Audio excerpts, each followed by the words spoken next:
دوستان عزیز من، نام من معجزه است. این لحظه من برای شما درباره خاصیت‌های بیماری‌های چشم سخن میگویم. با دقت گوش کنید، دانستن مهم است. دوستان، چشم عضوی است که 90% اطراف رو مس ما با آن قبول میکنیم. چشم نیز خاصیت‌های خاصی خود را دارد. اندک به اهمیتی و به احتیاطی سبب بیماری‌های گوناگون چشم در ارگانیسم ما خواهد شد. با عضوهای بیماری‌های چشم، پیلک، اعضای چشم و کاسه چشم داخل می‌شوند. بعضی بیماری‌های چشم ممکن است باعث نابینایی گردند.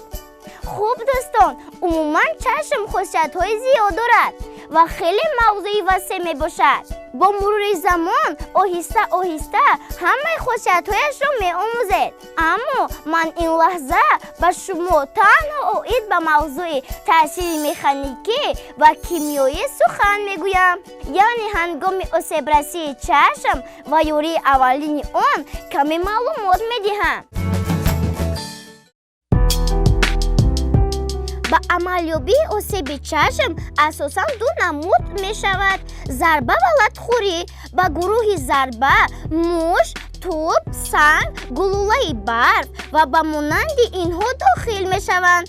با گروه لطخوری باشد آن چیزهای داخل می شوند که با نوک تیز خود با ناخواسته به چشم آسیب می رسانند. یعنی سوزن، قیچی، میخ، چوب و غیره. اگر چشم نفری از نزدیکانتان مبادا از یگان چیز ضربه گرفته ورمی و یا داخل چشم سرخی را به عمل آورد، به دکتر حتما مراجعت کنید. در خاطر دارید هیچگاه بالای سر او مغل نبرداشته هرگز غوغا نکنید.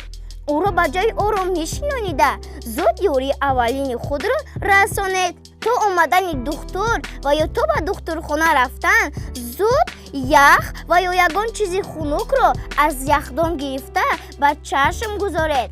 تا به 25-30 دقیقه آن را دارید.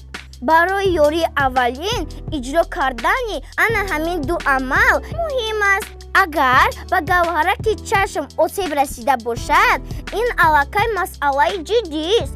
به اهمیتی نکرده حتما به شفاخانه بردن لازم است.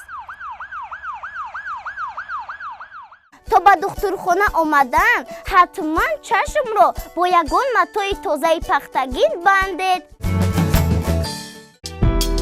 فراموش نکنید برابر چشم آسیب رسیده چشم صحت را نیز بپوشید تا که فعالیت کاری چشمان یک مدت بند شوند و روی تخت از طرف چشم آسیب رسیده خوابانیدن لازم است.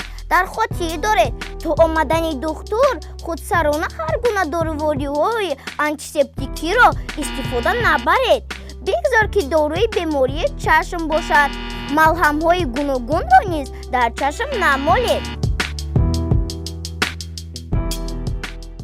دوستانی عزیز، اگر مبادا به چشم شما یا یگان شخص نزدیکتان خاک، خس، چنگ یا اینکه یگان موادهای کیمیایی رسیده ماند فوراً آن را زیر آبی معتدل بشویید.